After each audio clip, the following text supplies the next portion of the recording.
How's it going, guys? Welcome to season 2 of the WHOIS podcast. Today we've got Ibzz. How you doing, man? Good, bro. Yeah. Yeah. Easy days. So just tell us a bit about yourself. Like, what is it? Who are you? What do you do? That sort of thing. Ibzz. Yeah. 25. I'm from Edinburgh. I've got a Philly cheesesteak place. Nice. And my main thing is fashion. I've got a brand called Saintmind. Yeah. And yeah, that's what I do essentially. That's Easy, my main easy. 2 things that I do. Nice. And how did you get? So we'll start with Saintmind. How did you get into that? Like, what was the process behind? Like, what was inspiration? Like, say behind the brand and that sort of thing. Do you mean how did I get into fashion in general, or how did I get into the brand specifically? We'll start with fashion first, and then we'll pivot. Well, I had a brand at 16. Yeah. It was called King IC. It was a flop, but you learn. Yeah. So I started at 16, had that for about a year and a half. I got sued by another brand, which I won't name. Yeah. But they basically had a similar name. Because they're saying you can't really use that. Yeah, so it was like trademarked. Right. So I had to stop trading, and then I basically got paid out. Like at the time, it was a good amount. Yeah. To stop trading, give all my stock away basically, and then kind of took up to €1 off. Yeah. And then I started Saintmind with that, with the funds that I had at the time. Because you just kind of pivoted into Saintmind. Yeah, I mean, I planned it a lot better. Yeah. I kind of learned a lot within the year and a half as well. Yeah. And then I started this brand with my brother. Nice. The last one was just me. Right. Okay. So, did you feel like joining with your brother would kind of make a bit more sense based on the previous brand that you'd had, kind of thing? 100%. I personally feel like 2 is better than 1. Yeah. So you can get a lot more done. He's a lot more creative as well. So he does all the techie stuff. Right. I do more of the business side. So he started getting interested into fashion as well. So we kind of took it from there. Fair. Nice. Yeah, we just kind of bounce off each other. No, that's good. Did you were you big in terms of in high school? Did you have a lot of fashion designer type of stuff, or big brand type stuff, or you were more low key? You know what? In high school, I did, but I didn't. I was into my G-Star jeans. Yeah. Do you know what I mean? So it was all that. It wasn't designer. At the time, G-Star was probably. It was still designer. It was So I had my G-Star jeans. I had my Ralphs and all that kind of stuff. My Lacoste trainers. Do you know what I mean? There's all these brands that were popular. 2013 type. Yeah. But obviously, fashion develops. You develop. Yeah. So there was an ongoing progress with my interest into it. But I feel like I deeply got into it after high school. When you left? Yeah, because I left in 4th year, so I got told to leave basically, innit? Oh, really? Yeah. Do you mind telling us what the script was at? I was just a class clown, bro. So, do you know what I mean? I never took anything serious. Fair. The only subject I was actually decent was business. Fair, yeah. Fair. I got a Nat 5 in that, and I was like, I'm Oski to college. Yeah, I'm there. So and then from there I started kind of patterning myself up a bit more, taking life a bit more serious. Yeah. So then when you started Saintmind, was that in college or was that a bit later on the line? No, so King IC was during college. Yeah. And then I kind of had to stop that just before, I done college for 3 years because I done 2 different courses in it. Right. So I done retailing. Yeah. So while I was doing my retailing course, that's when I started that. Yeah, okay. And then, as I got into more marketing, that's when I kind of started Saintmind. Yeah. So it was my 2nd year of college. And then, that's when I kind of started Saintmind. Yeah. So mid-college up until now, basically, yeah. No, that's not bad. So you've been, probably a good, let's say maybe 7 years, thereabout, something like that? 7 years since I found the name, the idea, but it's been 6 years of actually starting, since the first drop. So it was a fresh year, kind of just more planning and trying to figure out what the script is and that stuff. Yeah, fair enough. That's how it started, yeah. So what was your first drop? How was that? Was it good? Was it not so great? What was the sort of process? Saintmind? Yeah. It was not bad. Could have been. Obviously, back then, when I look back at it now, the Instagram engagement used to be so much better. Algorithm used to be so much better. Do you know what I mean? The market wasn't oversaturated. So when I look back now, obviously back then it was a hobby. Yeah. It wasn't I'm gonna a cash cow type of. Yeah. It wasn't I'm gonna start making money from this. I'm gonna take it serious. Because at them times, I was a barber. I was in uni.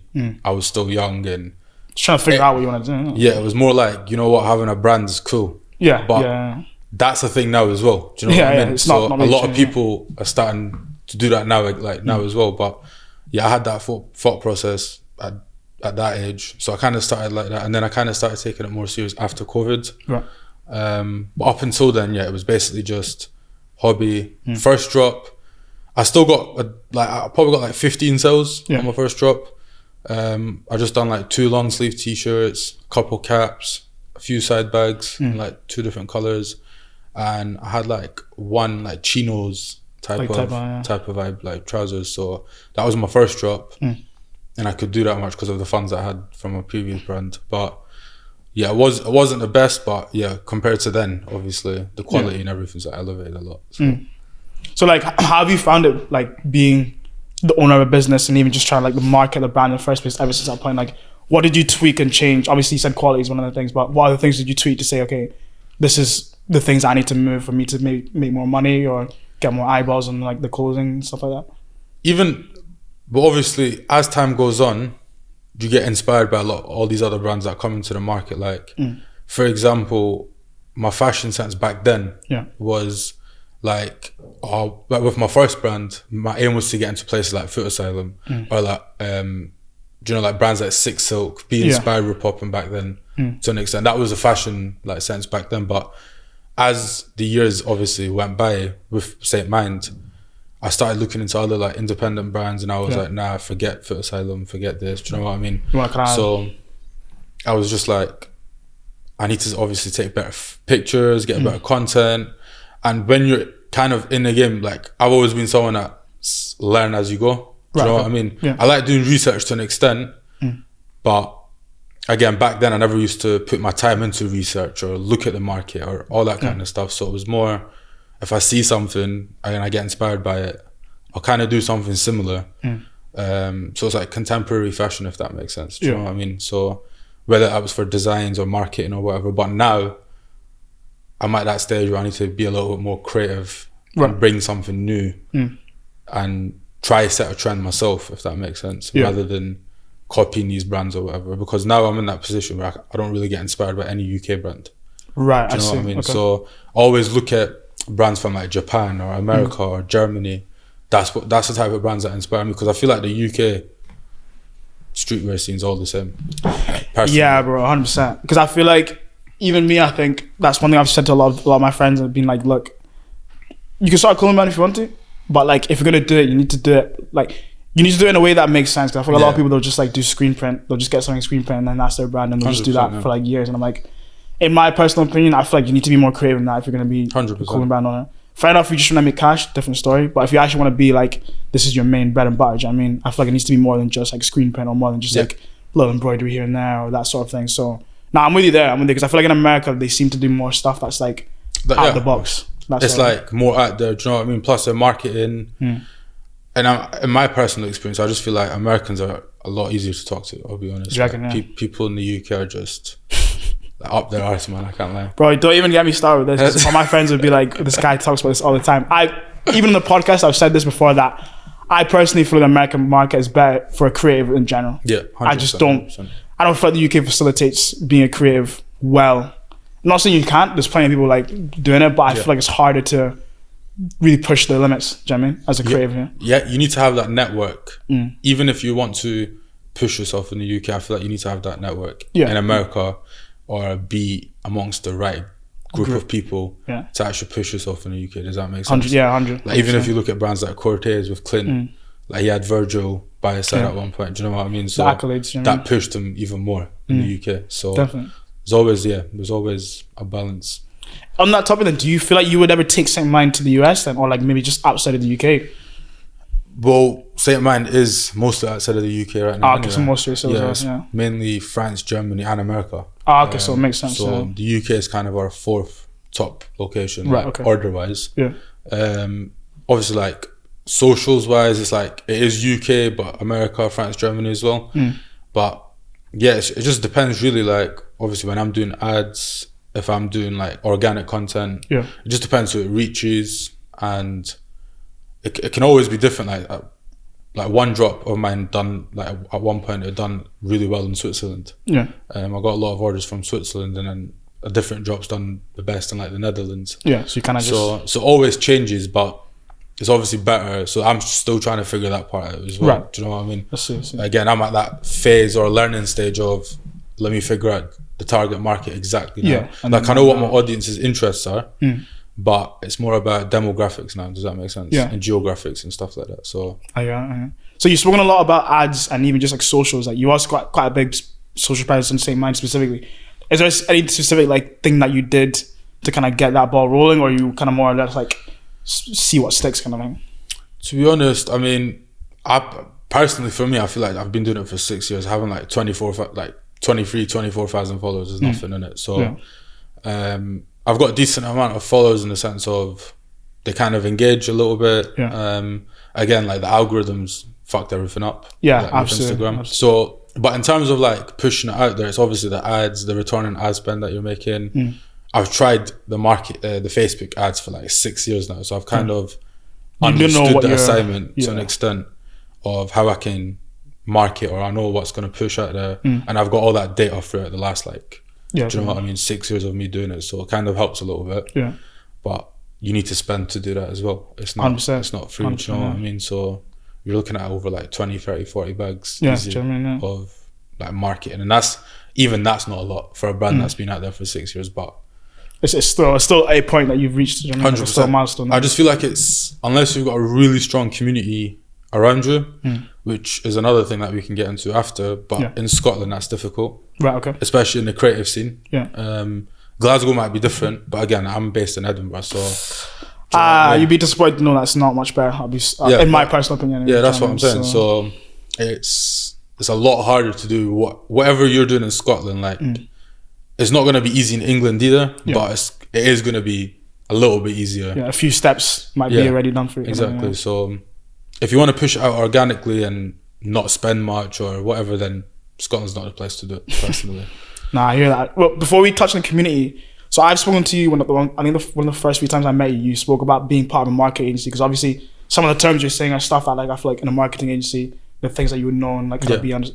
How can you just like recap us on like that situation in terms of how you were there and like things that you learned in the marketing agency, for example? Like as in like my jobs that I've had in marketing? Yeah. Well, I've had 2 jobs in marketing, and then I've done some marketing. Like I started a marketing thing during COVID as well. That I just helped like businesses, like local businesses, like barbers, like food places and stuff like that. But I worked at Hyman's Robertson for my uni placement. I done like 6-7 months there.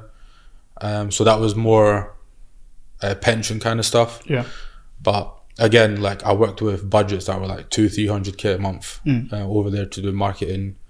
And it was a lot, obviously, when you're spending that much.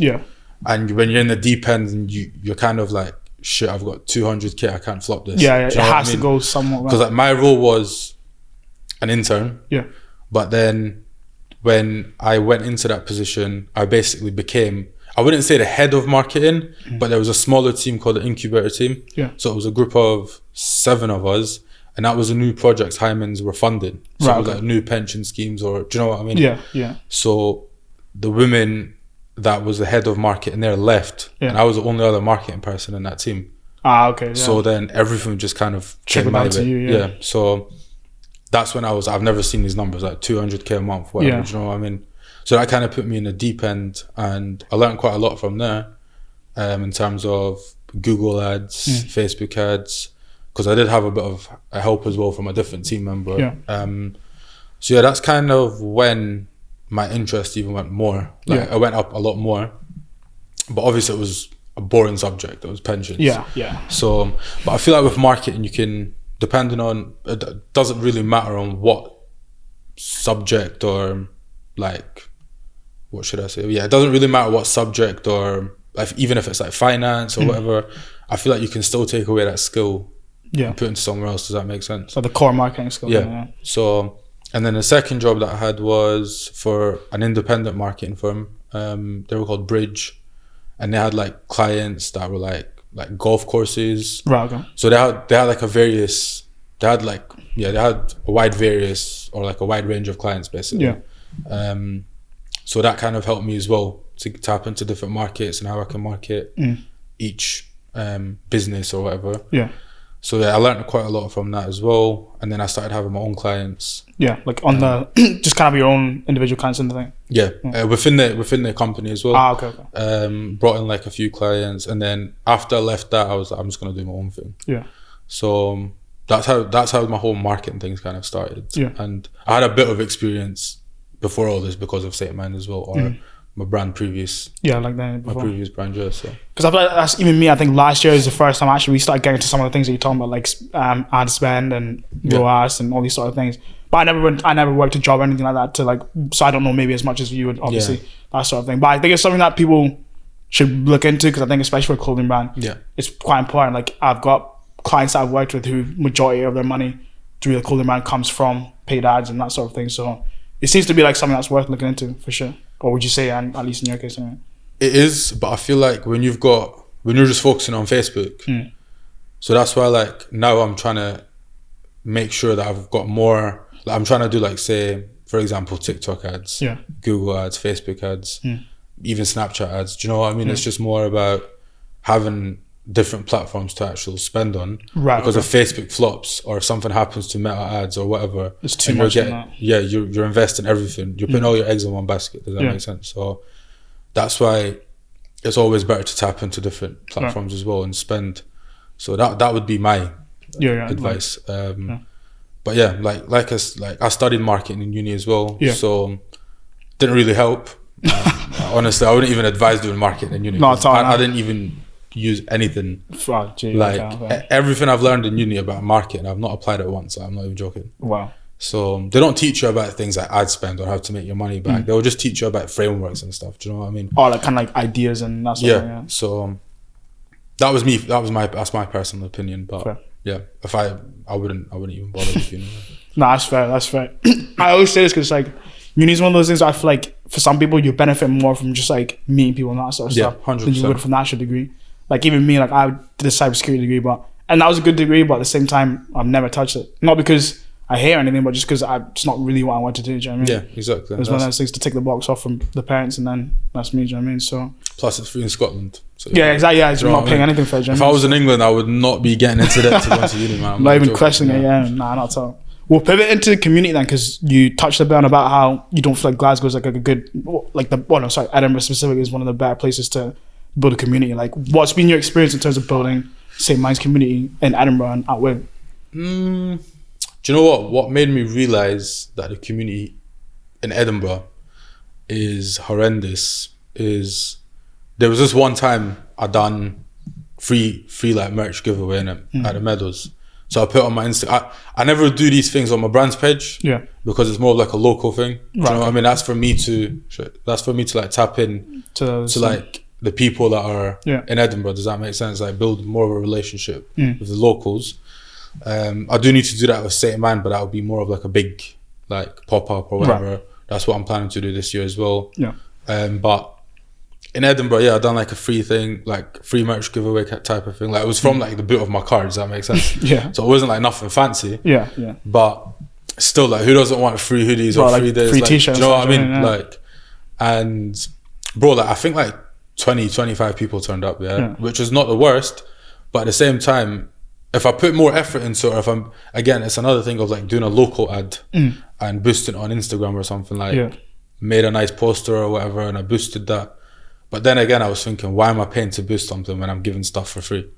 Then that should be losing money. That should be like a word of mouth thing where like, oh look, this brand's, or like this guy's gonna give away free stuff from this brand. Let's just turn up, whatever. So that's when I kind of realized like, this is not the spot for it. This is not the place for it. But so like moving forward, I was just like, I'm not really gonna focus on trying to make it like, or make it known as a Scottish brand, if that makes sense. Right, you kind of just, you're a brand, not necessarily like a Scottish. Like I would just say I'm a UK brand. Does that make sense? I'm like a UK streetwear brand, and I've just ran with that ever since. Do you know what I mean? Like, funny enough, you say that because did you ever see the drama call? Pop up, for example, because bro, like I remember it was like in the West End. I went to get like the £10 t-shirt. Not only were people paying for that, but also like the amount of turnout was crazy. So to think then like people can do that for a brand that doesn't even stay here, do you know what I mean? Yeah, exactly. Manchester-based brand, do you know what I mean? But then that kind of shows you as well, because that kind of also shows you that when you're not from the same city, you're gonna get a lot more support. And plus, obviously, drama's big anyway. Like they've got a lot of hype around them.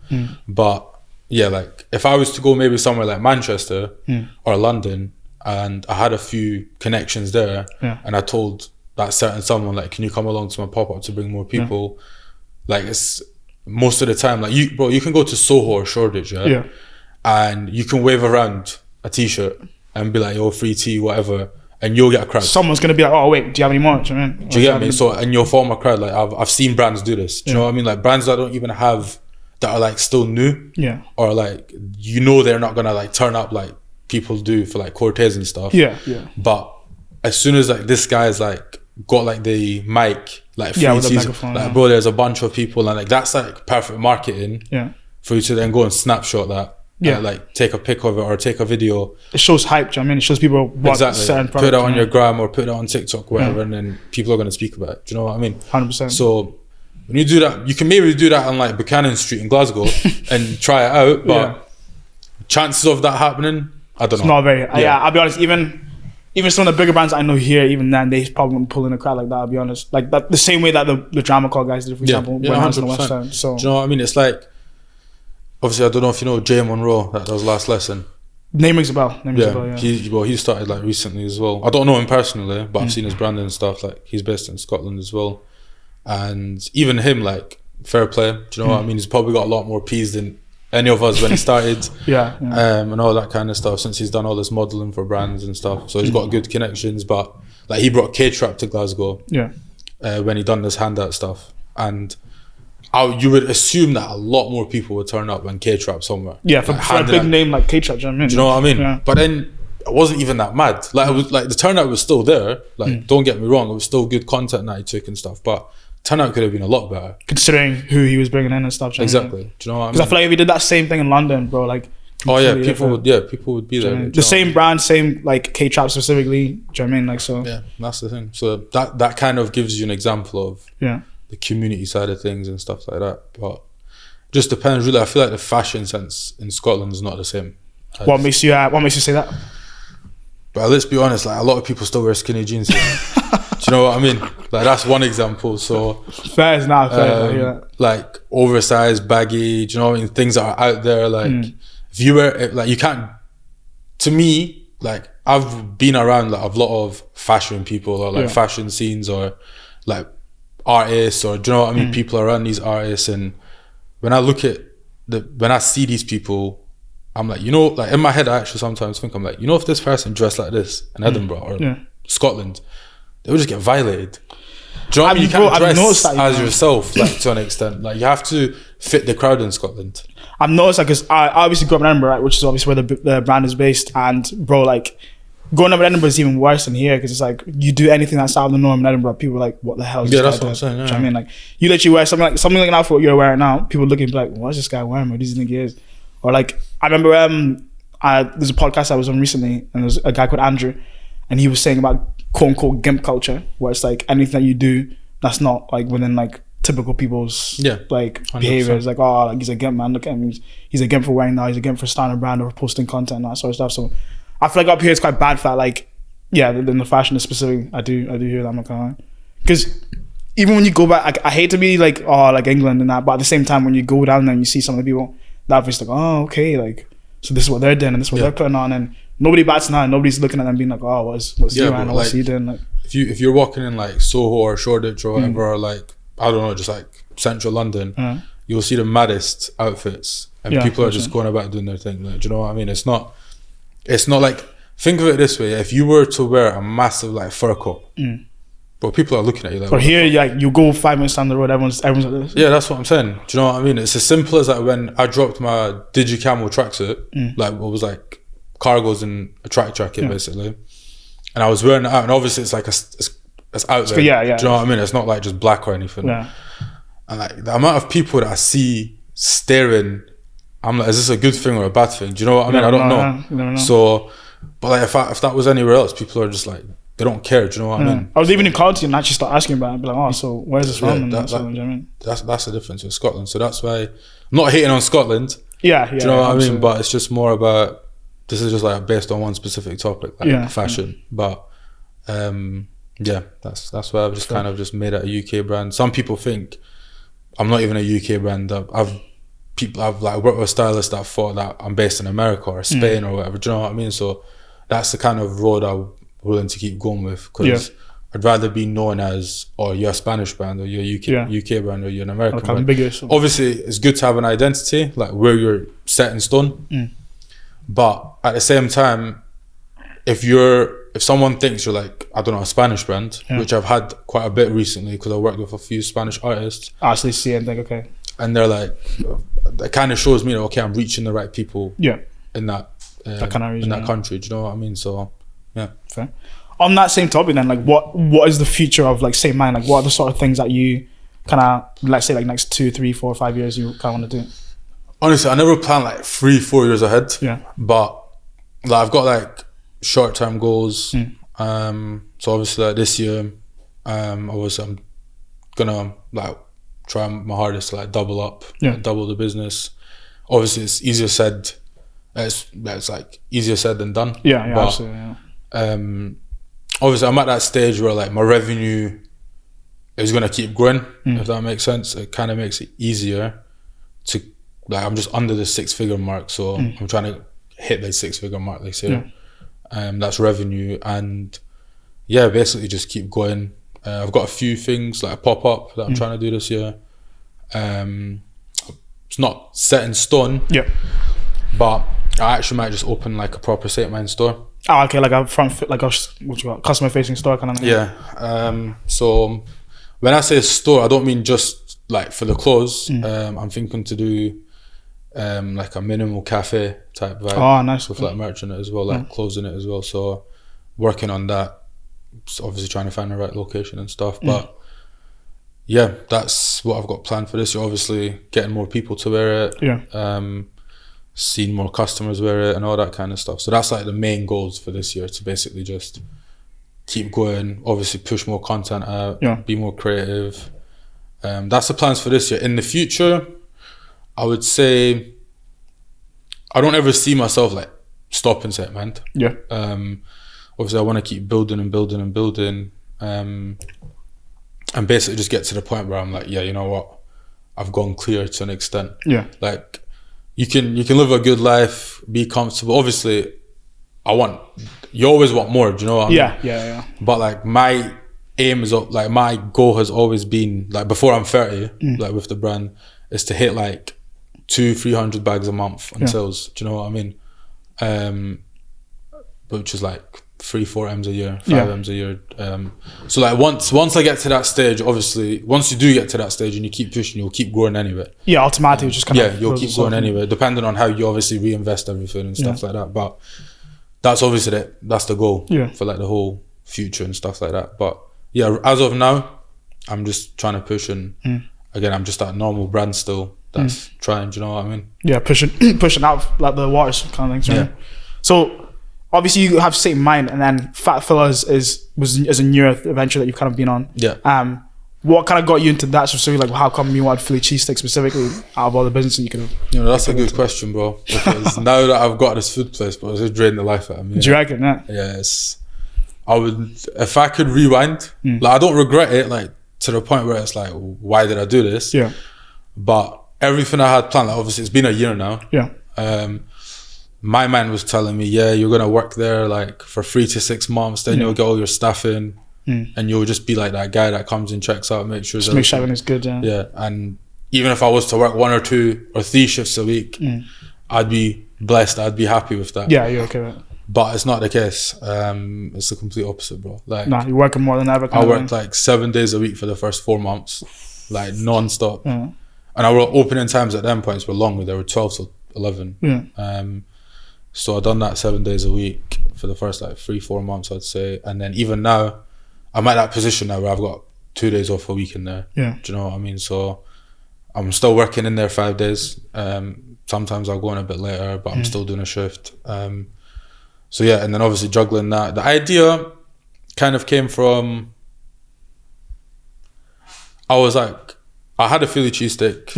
I actually had one in Budapest, had one in Philly. And then I was like, wait a minute, why is this not in Scotland? I've never seen this kind of. So that's when the idea started. I was actually going to start off with a ghost kitchen. Right. With one of my friends. He stopped. He was like, he kind of backed out last minute. And then the ghost kitchen was like, I was like, is this going to work as a ghost kitchen? Because I don't know, like, it's not going to have that interaction with customers. So then I just found a store that was kind of, it's like quite hidden away. Yeah. But then this is where like inspired me. I was like, if it's good foods, people will come, people will find you. Like regardless, yeah. Do you know what I mean? It's still central, it's at Phantom Park. Yeah. But it's just tucked away a little bit, so it's a bit hard to like walk past. You have to like, you wouldn't like just randomly walk into it kind of thing. Yeah, you won't like randomly walk into it unless you maybe search for it or you're planning to go down that street for something else. Do you know what I mean? So, but it's like, it's been good. We've had ups and downs. First year was good. Obviously, first year in food businesses tend to be a bit better if you're different. And because we're like the first one in Edinburgh, there's like one other place that does it in Edinburgh, but they're more of a burger joint, Chilo's. Oh, okay. Wait, they have an Edinburgh branch? They're opening two up in it. There's one that's already open, and there's one that's about to open up again, like probably in a couple of months in it. But I tried them before, and without like, while staying humble, like it doesn't compare to my stuff in it. Like, but they're more of a burger place, so careful though, because that's blasphemy in Glasgow, man. I'm not gonna lie to you. In Glasgow, bro, I'm talking about cheesesteak though, bro. I'm talking about cheesesteak. I've been there many times. I like their burgers and stuff. I like their peri, like they do rice and stuff as well. I like all that. I'm just saying, when it comes to the cheese, they've got one cheesesteak on their menu. Yeah, true. Rare cheesesteak place. So there's a whole more like selection and like menu. Yeah, do you know what I mean? So it's just like when I compare it, what I'm comparing is like the meat quality, the way we chop it, the bread. Do you know what I mean? So that's what I'm comparing it to. But yeah, like I wouldn't say the businesses are the same. Right. Okay. But yeah, their burgers were cheesesteaks and we do loaded fries and stuff like that. Yeah, so it's different. It's different like type. Yeah, 100%. So ours is like more. I would compare, if I was to compare my business to anything, or the level I want to get to, but in a different form, is like Subway. Right. Like a higher end Subway, if that makes sense. Like subs. Yeah. Do you know what I mean? So more kind of like curate, like almost like a platform to be right. Yeah. So it's like I want to make Phat Fellas like a franchise. Yeah. It's either like I'm gonna make it a franchise and work to make it that like next franchise thing that everyone wants to get into, whatever. Yeah. Or it's just like an exit plan. Because just build and then sell. Basically, yeah. So that's the plan I've got with Phat Fellas. I don't know, it depends which way it goes. But yeah, I would compare it to like a 100 times better Subway. Yeah. You can come and grab it on your lunch, or if you're feeling like a sub or like a sandwich or whatever. But it's obviously different because we fill our subs up to like the brim. Yeah. And we use obviously better quality products, and everything's fresh. Our chicken's fresh. It's like made to order. So it's not like nothing's like frozen like, at all. Yeah. Obviously the fries and stuff, that's different. But in terms of like all the meats, all the veg, everything's like fresh like on that day. Do you know what I mean? So that's what makes it a lot harder as well. I guess because you have to source out every day and stuff. Yeah, exactly. Like we get our steak all the way from Brazil. Okay, do you know what I mean? So it comes, we have to like, we've got like massive cubes, and we're there like slicing them like paper thin. Like with our for the slicer, steaks, So again, all our sauces are house made. Like we do everything. Do you know what I mean? So it's a lot of prep. There's ways that you could make it easier by getting all these things ready made or frozen or whatever, but it kind of will tarnish the quality aspect of it. So you can't please everyone in the food business. Do you know what I mean? We've got a lot of people that really love it. Yeah. Then we've got a lot of people that are like, there's a good amount of people that are like, nah, it's not for me, or they don't like the taste and stuff like that. Do you know what I mean? But we still maintain like, we've got like 4.7 stars on like every platform. So at that point, it's like there must be something to it. Do you know what I mean? If that many people are raving about it, so that's good, man. And so you said it's going to be more like an exit or franchise type of thing. Yeah. Would you ever see yourself coming back to the food industry, or like once you finish that, that's you're one and done? Oh nah. If I can exit and make good money from it, I don't think I'll get back into food thing, man. No more food, yeah. Nah, I'm just more into. I'll probably get into properties. I'm doing it slightly at the moment. And I'll probably just start building my portfolio with that up. Fair enough. But other than that, bro, like my main focus is fashion. Like that's what I really want to succeed in, and it's just like everything about it, innit? Like it's all fun and games, like the content that you put out there, or all these brand owners put out there, including myself, it's like you'll put like these reels or TikToks up about how mad it is. Like it's a lot of hard work. There's a lot of things that go into it. There's a lot of like networking, a lot of emailing back and forth. There's a lot of planning. There's all this, but that's the part that no one really shows. As much. The manufacturers and this and this. Exactly. And that. So that's the part. But then when you've got these special moments in your life, you kind of look back and you're like, yeah, you know what, this is worth it.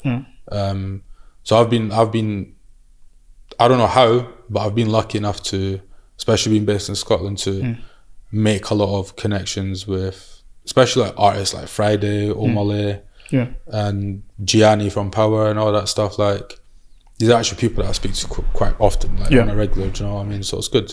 So actually, touching on that, so what are some of the coolest things you've done? You've obviously said a few just there, but some of the coolest things that you've done in Saintmind since you started from like now to then, like, what are just the biggest achievements that you personally feel like are your best thing? I think my biggest achievement is like throughout the whole 6 years. Yeah, just like even just a few, even if it's not just like one specific one, but it's definitely hitting the 10,000 order mark. For like my whole time of trading. Just kind of like, it was like that one step closer to like getting 1 million orders in total. Do you know what I mean? Yeah, absolutely. So yeah, I would say that. I'd say another one is obviously meeting people. It's like, do you know what it is? Like, see, it gives you, I don't know how else to explain it, but do you know when you go to a certain setting and you get treated like royalty, let me say, everyone kind of, you've already been introduced to everybody, everyone knows why you're there, do you know what I mean? They're familiar with who you are. Kind of thing. And like, it's not just with like random people, it's with people that are actually there for the same reason, but in a different way. Does that make sense? It's stuff like that, like obviously meeting people like Friday and his manager and then his team around him, and again with like O'Malley. And it's just like, I don't know how to put it in words, but it's like, how is someone like me, based in Scotland, went that far to actually fully connect with these people? Does that make sense? Yeah, definitely. So that kind of stuff as well, it kind of pushes you and like, you know what, I want to do more, all that kind of stuff. Even like Gianni, he's always there to support. Do you know what I mean? We'll send him PCs. This guy will post without me having to even ask. Do you know what I mean? Just because he loves the man that much. Do you know what I mean? So he's always like, he's done like that recent thing where like people asking where his outfit's from, and he's like a little bit detailed with it. It's like a Scottish brand, 2 brothers, blah blah blah. So it's like there's certain people that are tapped in around the world, to an extent where it's like they appreciate what you do. Do you know what I mean? So it's that kind of stuff. Another thing I would say is that it didn't really benefit me to an extent. I still met a lot of people through it. Whereas when I went on a TV show, The Drop. Oh man, so it was fun. I don't think it was beneficial in the sense of like putting my name out there or like the brand's name out there like that. But again, it was fun, and it was like 3 weeks to a month worth like just chilling and meeting new people. Again, making connections with like Miguel, Stephen Bartlett, Jeremy, all that kind of stuff, all those kind of people. So yeah, I would say like those are the type of achievements that kind of push you. Definitely. I feel like even me, like last year was probably one of my biggest years yet. And even like you said, like just meeting new people and like just being in rooms and situations where you're like, whoa, like exactly. I used to literally a year or 2 or 3 ago, this is something that I'd be like, oh, I can't wait if I was doing X, Y, Z. You know what I mean? Like I remember I flew out for some shoots last year for the first time. I was thinking, whoa, like to be actually flying out for a shoot. Do you know what I mean? It overwhelms you to an extent. You're like, bro, wow, 100%. Do you know what I mean? So it makes you feel good as well. Because when you've got these certain things, you want to keep pushing. You want to keep doing it. It's like, I want to do that again. I want to keep flying out. Do you know what I mean? So it's like, because you're thinking, if this is my 3rd year doing Saintmind, for example, for argument's sake, right? Let's see, it was your 3rd year. You're looking at being like, what would happen if I was in my 7th year now? Do you know what I mean? Yeah, that's what I'm saying. So that's the thing. Like, I always look back to the previous year. Like my best year was probably last year. Yeah. This year's, like, I've been so off because of Phat Fellas as well. Yeah. I've not been on top of Saintmind stuff, which again is not good. Yeah. But it was just so difficult juggling both. So I had to kind of let go of one to an extent. And then because Phat Fellas was new, I had to kind of put all my focus on that. But like 2023, I always like kind of try relive the moments in my head. Does that make sense? Like, yeah. This is what happened. This is what happened. Like, what can I do to make that happen again this year? Even better. Even yeah. Finally, Do you know what I mean? Even when I was on that TV show, like again, it didn't like benefit me in any way, but it kind of showed you that like you could be this. Like when I was in Manchester, we was in a penthouse, and then you'd have like a driver there like waiting for you, like if you wanted to go somewhere. Do you know what I mean? Yeah. So it's like, it feels good. It shows you the finer things in life. Do you know what I mean? So it gives you like a taste and all that kind of stuff. And it's the same as like when I got backstage passes for like Friday's show. It's like when I walked in and the amount of people that were there, like Michael Ward, Heady One and all that stuff. And I'm like, why the hell would I buy tickets to go see a show and I could be back here? Does that make sense? Yeah, 100%. So again, like I've had a lot of opportunities that I've missed as well. Yeah. Because of the timing. Again, I was going to have that for Wireless this year, but I couldn't make it. Yeah. So because of Phat Fellas again. So it's like one thing kind of just like pushes you down, but then you need to figure out how to go back up. So yeah, it was the same. Like if I had that backstage pass for Wireless, I mean, different the amount of people that I would have met there, or like artists that would have even pushed the brand a lot more. Do you know what I mean? Yeah, it would have been different. I feel like that's the thing with the business. I feel like it's always up and down. Like it's never going to be a case. I think on kind of similar to how you're saying like brand owners or even just like anyone else who's an entrepreneur is doing like decent for themselves. You look at it and think, oh, like they went from this. Yeah, 100%. But you didn't see the time when, I don't know, their orders got stolen, their warehouse got raided. You never see these parts. Yeah, I'm trying to say. So I think that's why I like to be as transparent as possible. If I'm having a rough week, like, and I'm trying to post something on social, I'll just say, look, this is not feeling too great. No, that's the reality. I mean, the reality is you'll have 29 days of roughness, 1 day of excitement. That's literally how it basically is, isn't it? Like 100%. That's like being like no filter, transparent with like how business works. Like even when it comes to videography or whatever, like you might get that excitement from the finished product and being like, right, okay, this turned out mad. Do you know what I mean? So that might be your excitement, and then the excitement kind of continues on random days. Like you might get help from someone massive and being like, I seen your work. So that's how it basically is. And it's like once you've climbed that ladder, that will keep like you'll keep climbing. So like, keep climbing, and then you'll fall down again. You'll keep climbing. And I think the bit that you fall down gets like higher and higher every time. So it ends up being a case of like, even if you do fall, it's not you're not back to where you started day one. I'm trying to say. So as long as you've got two, like literally, like if you're on that ladder, if you fall like straight to the ground, that's like when you're first starting, innit? But like you say, like 2, 3, 4 years into it, and you've climbed it, like when you fall, you're not falling back to the ground. So that's the thing. So it's just like that's another thing as well with. But whether it's clothing or not, people give up a lot. Like, I know a lot of people that have started and they were just things didn't really pan out. So like I'm fortunate enough to have like loved ones around me that support me and push me and all that kind of stuff. Like my family as well and my mom and dad. Do you know what I mean? So they're kind of it's just this reality of you need to be on like top of your game. That's like the household. Like my household is not really this business or like rich or whatever. Do you know what I mean? It's always that I want to be the person to do that. So you just kind of have to keep pushing. A lot of people give up, and me and my brother, like it's been 7 years. Most people would have just stopped. But like this brand's not working. Do you know what I mean? So there's a lot of people that do it for 6 months, a year, 2 years, 3 years, and they stop. But like doing it for 7 years and still not being where I exactly want to be.